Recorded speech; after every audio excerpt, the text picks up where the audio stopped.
Hello, everyone. Welcome back to See the Sunrise. This is season 2 and episode 16.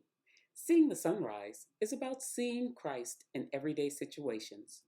In the book of Jeremiah, chapter 33 and verse 3, the Lord spoke to him while he was in prison, and he said to him, "Call to me, and I will answer you and tell you great and unsearchable things you do not know." Seeing the sunrise is an opportunity to see what God is doing behind the scenes. Sometimes his presence is not keenly evident, but I assure you, he is there. All we need to do is look for him. My goal in these podcasts is to help people who have been looking to achieve a life of hope and contentment to see that it can be done by focusing on God and his created order. The weather is finally responding to what the calendar has dictated, that we can finally believe it's springtime. And with springtime comes the impetus and the opportunity to make changes. Spring helps us to change our lives as the cold of winter begins to disappear and a new energy evolves. We are encouraged to be outside more, and as we move outside to the heat of the sun, which provides energy, it helps us to envision growth and possibility. Taking walks and watching the new growth all around is invigorating. Themes of rebirth and renewal spark our mind to possibilities. And just like we experience changing seasons in the outside world, we also experience in them in our spiritual life, or we can experience them in our spiritual life. For people of faith, springtime represents new life and new beginnings. And who wouldn't want to start over again, especially if you've lived a life with missteps and wishes for a do over? Not all believers are in the same season at the same time. You can be experiencing spring, but another believer can be in the winter of their life. The winters often represent going within. It can mean a soul that's yearning for light and new inspiration, or a time of contemplation and exploration of the soul. Winter is the darkest and coldest time of the year as the days become shorter. The trees go into hibernation, and there is a quietness of darkness and the inability to see any glimpse of light. But all does not have to be dark, because even in the dark, you can see God's light. It is the times that God speaks to you in the stillness and in the cold, beckoning you to turn in with Him and to let Him speak to your soul. But spring, oh spring, the awakening from sleep, the feeling of rejuvenation like that of a warm body massage, the energy of the sun telling you to come and sit with me for a while. I remember last spring because it began a year-long lockdown for our world. The sun was out, but the darkness was inside of our hearts because of the foreboding news we continue to hear day after day. So many souls lost. For them, it wasn't spring, it was winter. It was a harsh winter, one in which they would never recover. And we were filled with a loss of hope and despair unless you were able to trust that God knew what was best. That doesn't sound good at all, does it? How can we encourage those who are facing winter on the inside when faced with gloom on the outside? It begins with developing confidence in the one who controls all things. It goes to what you believe about God and the ability to accept His will even in the midst of darkness. It hurts deeply to see suffering, and yet it is something we will all experience either directly or indirectly. When I see the flashes of names of people lost over the past year, it makes you consider your life and what you have done and what is still left to be done while you are experiencing springtime. One thing I considered was the purpose of spring cleaning. Growing up underprivileged, and I don't hold that as a banner, it is who I am and it is what has shaped me. It is my authentic truth. I don't remember ever spring cleaning, but people do such for or to promote a cleaner and healthier environment. It allows us to open the windows to let out the stuffiness accumulated from going in and out during wintertime and inviting in new energy. It also allows you to see trouble spots, areas where dirt and dust built up, or areas that have been long neglected as the sun shines on them, letting you know that This area really needs some attention. Some might ask, is spring cleaning really necessary? Well, if you've been maintaining your home on a regular basis, you might say, not really. However, if you've ignored things that should have been done, then you might want to pull out those cleaning supplies and get to work. And yes, it applies to your spiritual house as well.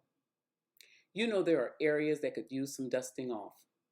Areas where the dust is so thick that a simple feather duster just won't do because it'll only erase the stuff on the surface. That is when you need an all purpose cleaner, something that can cut through deeply embedded sin. And you aren't the only one who knows this. God knows it's too. God knows this too. One area that many people begin to address in their spiritual housekeeping is their physical health. This pandemic has affected our physical bodies in more ways than one. The lockdown suggested comfort and comfort food, seeking anything that pulled your mind away from the necessary restrictions and daily frustrations. Binge watching TV was a pastime, while at the same time, there was an inordinate amount of snacks that were filling our mouths. We weren't hungry, at least not for food. No, what we longed for, we snuffed out because with every bite we put in our mouth, we weren't thinking of our current condition. We were trying to drown out the sorrow, misery, and disappointment of living in a world where we no longer were living, we were just existing. Anger rose and was perpetuated by opposing views of who was in charge and the taking of personal freedoms away, who's right, who's wrong. Frustration rose as moms and dads were forced to homeschool children while they continued to try to work. Stress increased as we started to realize how difficult it is when you don't have control. There was too much time to think, and some of those thoughts were becoming irrational and unrealistic. So, how do you shift? How do you make a change? What does it take to clean up spiritually? Well, first you have to acknowledge that it needs to be done. Second, identify approaches you might take to begin to start that house cleaning, that spiritual cleaning. And the most important way to begin is to begin with prayer. You have to see the dirt to clean the dirt. Make a list of the things the Lord reveals to you and put a plan in place. It may be that He wants you to get up every morning and start with a prayer of gratitude and thankfulness for everything He's done. If you're still here after the hundreds and thousands of deaths that were experienced and reported this year, you have something to be thankful for. Ask God how to reveal anything that kept you from being who He called you to be. Seek forgiveness for acts that don't represent the love and the grace He asked us to share with all humankind. People keep seeking ways to reconcile our nation. It begins with love, unconditional love, regardless of race, creed, color, background, educational level, political position, business affiliations, or otherwise. It begins with first accepting that people are people and God created them all, and that alone should be enough to begin a conversation of love. Develop a deeper relationship with Christ, a relationship that is real, one that is authentic, and one that your heart compels you to develop. One that demonstrates you know who He is and you recognize your need for Him. Ask God for a clean heart and to renew a right spirit in you, as it says in Psalm 51. You may have to let go of some relationships, and that isn't easy. You need Jesus to guide you there.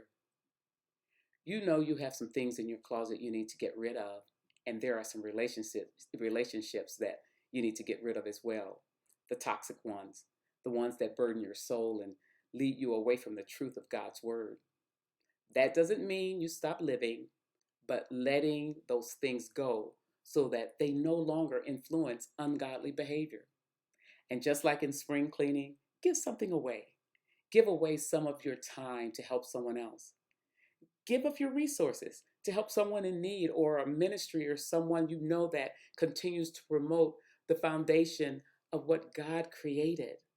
Give of your talents. Share Christ with others. Let go of the things that weigh you down, like sin and shame, and then seek God for forgiveness and receive spiritual renewal as you breathe in the air of Christ, basking in the sun as He warms your soul. Can't you feel it already? So, what has bogged you down? What things in your life can be removed and should be removed? What do you need to add to your life so that it gives you life? And what things need to be put away? And what areas are you neglecting to see? And one area you do not want to neglect is being sure to take care of yourself. Self care is good. So, renew your mind. Read God's Word. Exercise forgiveness. Pray without ceasing. And join with others in worship. I hope my insights help you as you begin your spring cleaning this year, not neglecting your physical and spiritual body as you clean and do your spring cleaning for your home. They all need dusting off sometime. Until next time, God bless you, and be sure in all things, see the sunrise, see Christ in your everyday situations.